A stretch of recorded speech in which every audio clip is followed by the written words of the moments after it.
so let me adjust. Okay, how are y'all doing? Hope you're having a beautiful week so far. My name is Francesca with FlavoredVivid here for your weekly astrological update, and I'm excited about this one, guys. We had a pretty rocky Scorpio new moon on the 1st of November, and now we're seeing the other side of it, the Taurus full moon coming here on the 15th, but we have a pretty exciting week.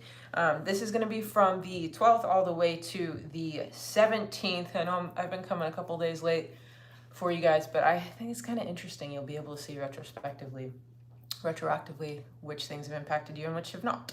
Anyways, let's jump right into it. So you have the sun in Scorpio, Mercury is actually still in Sagittarius, Venus is in Capricorn in the early degrees as of the 11th, Mars is in Leo direct, we have Jupiter retrograde in Gemini, Saturn is retrograded in Pisces until the 15th. Neptune is going to be retrograded in Pisces for a little while longer.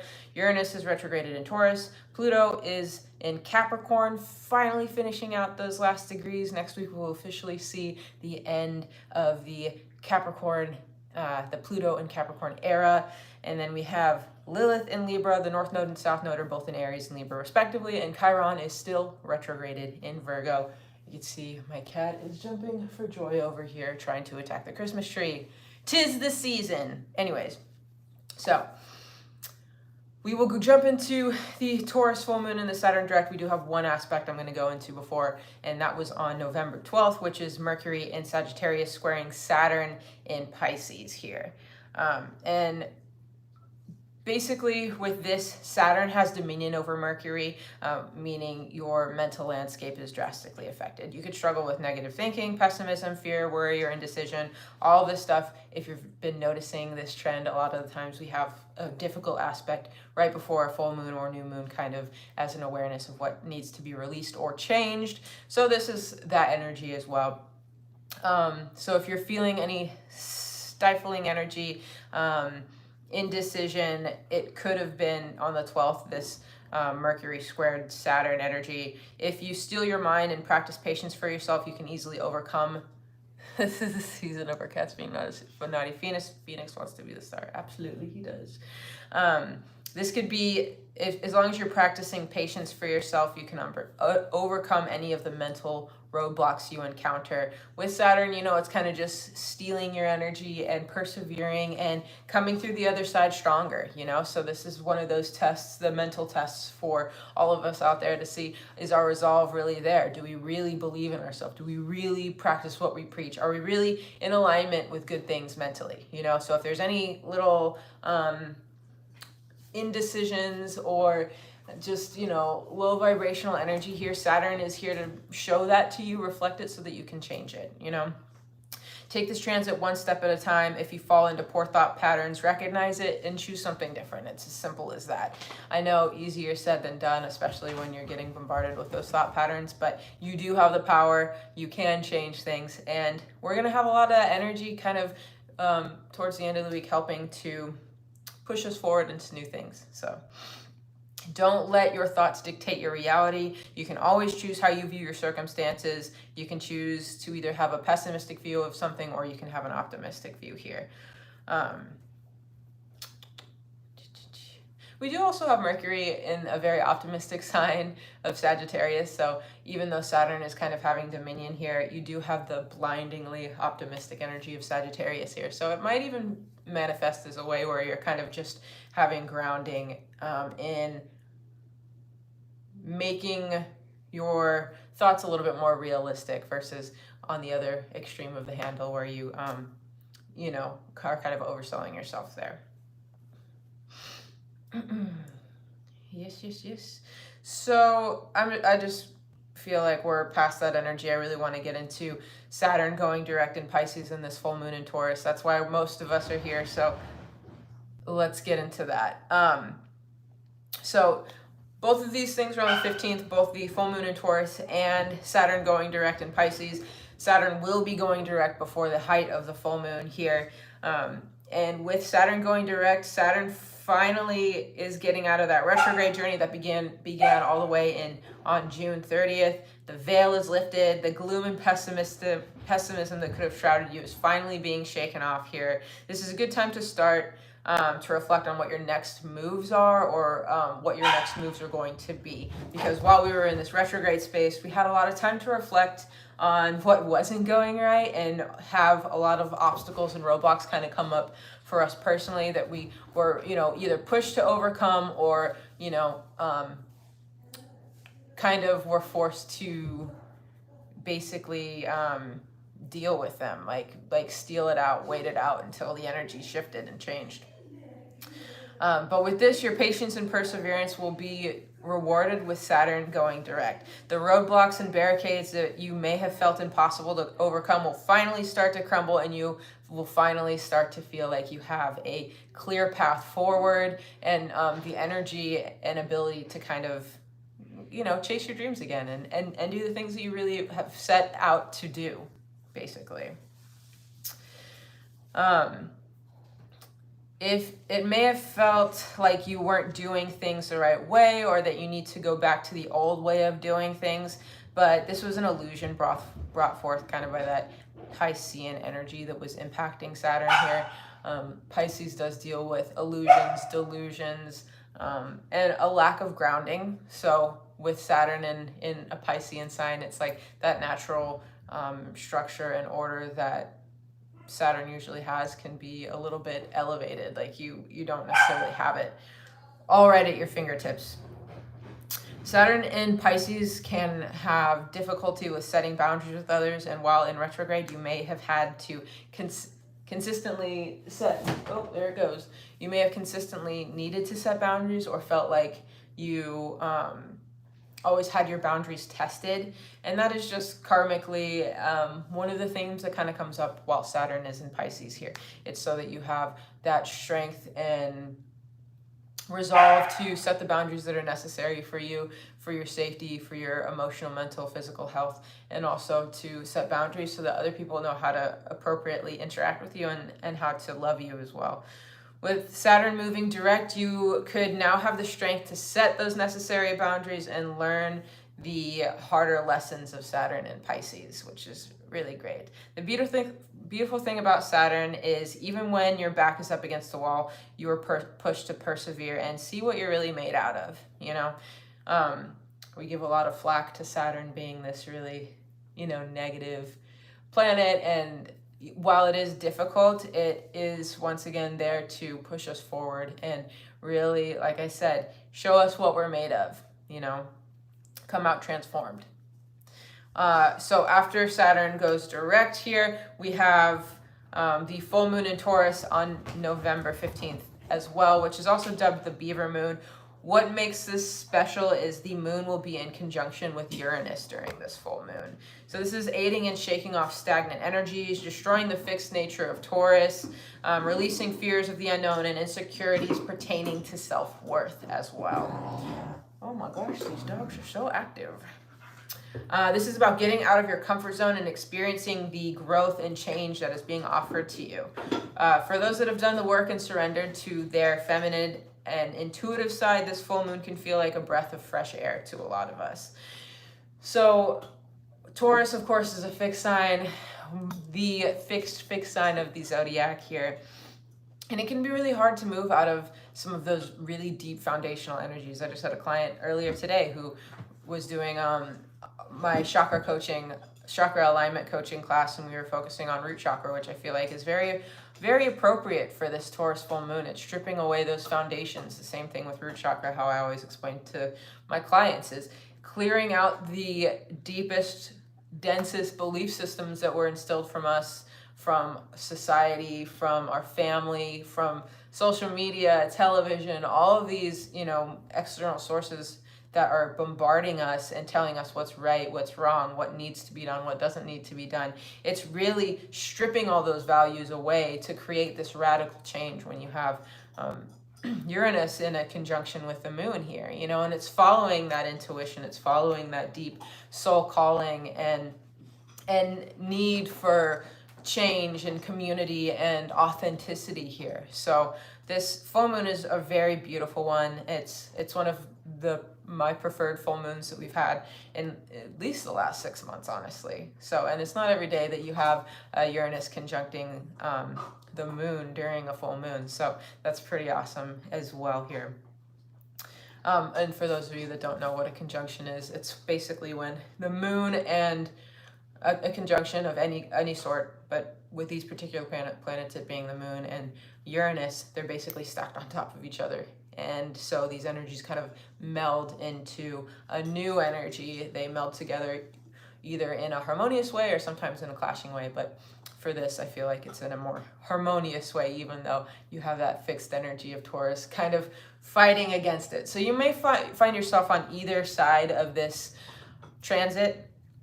And we'll go into if you're fighting against it and if you're allowing yourself to flow and release with it as well.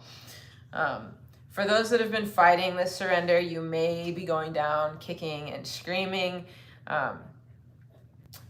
It can be really scary to let go of things that you've done or believed your entire life. You know, it's like, who am I without this belief system, without this pattern, without this family member? Who am I if everything that I thought I believed in was really a lie, you know? And it's not necessarily that it was a lie, it was true to you at one point, but maybe you're no longer resonating with that. And one of the beautiful things is that we have the opportunity to change and to grow and to become someone completely brand new, you know, or maybe not even brand new, but somebody who is more authentic to themselves, you know, versus trying to people please their way into other people loving them or other people understanding them, when it's like, how can someone ever understand you when you're not authentically expressing yourself? So this Taurus full moon is really coming in to ask these, you know, difficult questions and to get a level of clarity for us, especially with Saturn going direct right before that. It's like aiding in this beautiful change and metamorphosis and transformation. And with Uranus right there with the moon, it's just like almost like holding the Taurus's hand, this Taurus full moon's hand, and just being like, come on, let's go. It's not so scary. We can change together. You're not doing this alone. So I just think it's really beautiful astrologically to kind of see the symbolism that is coming up for all of us in this, you know? So if you're one of the people that are kicking and screaming, it doesn't have to be so hard. It doesn't have to be scary. You can do things that are scary. You can release things that are no longer serving you. You can change the person that you are to be more authentic. You can, you know, wear different clothing, act a different way, whatever is authentic to you. Everyone's always going to have an opinion on who they think you should be, what you should look like, how you should act, you know? But life isn't worth living if the only reason you're living it is to please other people, you know? That is a surefire way to have a life filled with regret, you know? So don't fall into that. Allow this change to come. Allow this beautiful transit to help aid us forward and move forward. And don't shame yourself if you are feeling a little bit stuck. That's okay too. We have a lot of difficult transits, and also it's the holiday season, which can be difficult for a lot of people. So, but on the other side of that, for those that have done the work and surrendered, like I said, this is like a breath of fresh air. It could be emotional renewal, and it could be a huge potential for release for those that haven't been releasing too. There is another interesting thing we have going on with this full moon is there's a T-square involved with Jupiter, Mercury, and Saturn, which just basically is giving us the opportunity to reevaluate our thought forms, our minds, our belief system, and the structures and foundations that we've set up for ourselves. So everything that I've kind of been talking about here. And it's to solve this, it basically falls into Virgo energy here, which is leaning into your intuition on that Pisces Virgo axis. And also, if you've been doing the micro movements to kind of set routines and structures, and even on like a very macro level, have been doing small things to be more authentic for yourself, you could have a really great time during this full moon, because you've already kind of been re-evaluating these structures that were necessary for you. For those that maybe have been a little resistant in this could be like a huge wake-up call for you for being like, oh, I realize I'm not happy in this space that I'm at, or I want to change things. I don't necessarily know how to do it. But if you're feeling like you want to change things and it may be overwhelming, just take it little tiny baby steps. I always say micro movements. It's like, if you want to start going to the gym, start the smallest possible way. Don't even go to the gym for the first 2 weeks. Just set your alarm a little bit earlier and get your body used to waking up earlier so that you can go to the gym. Then after another week or two, put up your workout clothes on your desk and your shoes, and just leave it there, have it set for you to go to the gym, do a week of that, and then finally, ease into it so that you can do it at your own pace, because Taurus very much like to move at their own pace. They hate to be rushed. They hate to be, doing anything at a pace that is not authentic to them. So, yeesh.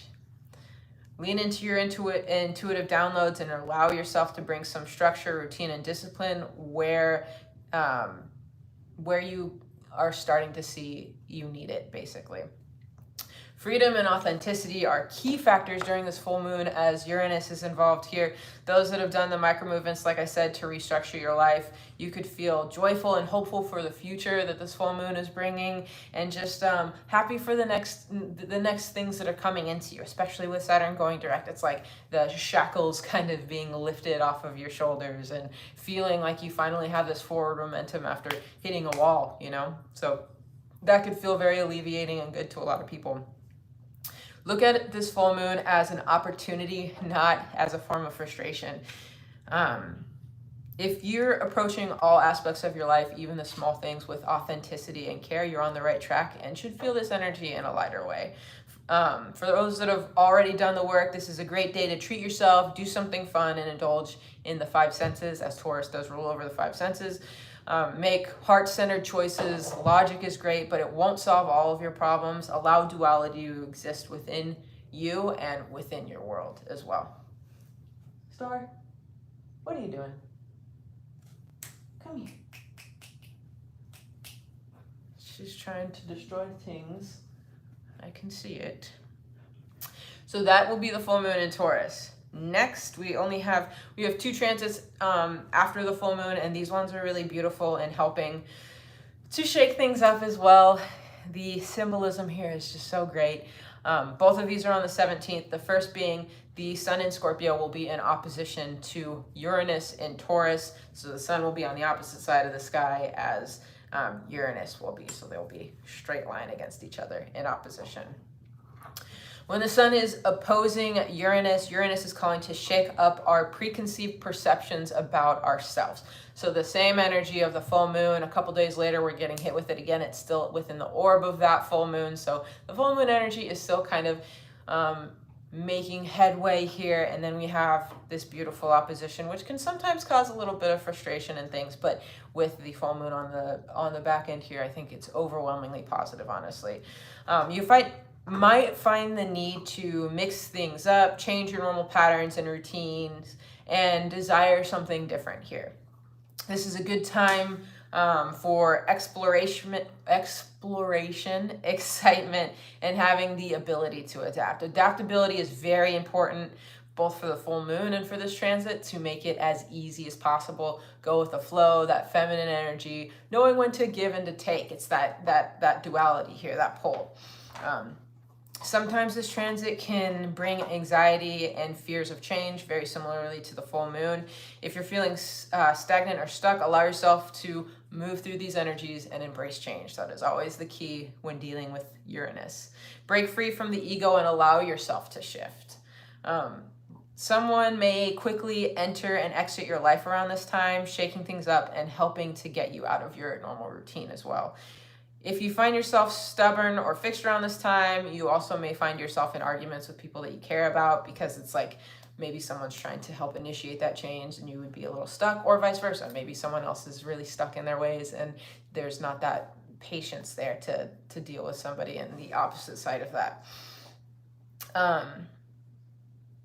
You could feel impatient and kind of seek those dopamine hits as well, the instant gratification. And if you resist the change and internal rebellion, this energy can manifest in destructive ways, both internally and externally. So just be aware of this energy. and its possible pitfalls, but overwhelmingly, I do still find it as a more positive aspect, especially in comparison to what other oppositions we could have. On the same day, on November 17th, we have Mars in Leo trining the North Node in Aries, which is a beautiful transit that instills us with a deep desire to align our actions with our soul path and to find a new beginning that is filled with freedom and accomplishment here. These obstacles that are coming up, they're not going to deter you. It's easy to tap into the infinite well and drive available to you when you're focused as well. This is a great time to tap into that internal power, and you could feel like you have the power to inspire and help others as well. And this transit is really calling for us to follow our own path and truth and give us the strength to not care about what other people think of you or what they think of the path that you might be taking as well. So once again, all this energy from the full moon, a few days later, we're still getting that same energy hammering down for this week. And it's a week of authenticity. It's a week of changing things, of doing things differently, of not caring what other people think, of just being yourself completely and not letting others stop you in that. You may be more discerning of those that are in your corner and those that are not true supporters as well. If people try to stop you from following your heart, it is a reflection of their own fear of change, and you're likely to be aware of that and hopefully not pay them any mind. Like if people are going to push against you, honestly, a lot of the times that means that you're reborn, for one. Yes, absolutely. But it means you're on the right path. You know, if people are having opinions about what you're doing, it's probably because they wish they were doing something, you know, or it's like they see your spark or your authenticity and they want to covet that, or they want to even dim that light because they want to have it, but they just don't know how to go about it. So they kind of poo-poo on your parade, basically. This is a transit that could help you feel renewed inspiration in creative endeavors as well, with the Mars being in Leo. So it's really taking action on your life and following your North Node path, your North Node purpose, and taking steps to the life that you really want to create here. So we just have a very beautiful week, honestly. I know we got a couple little hard things going on, but this full moon in Taurus, can you stop?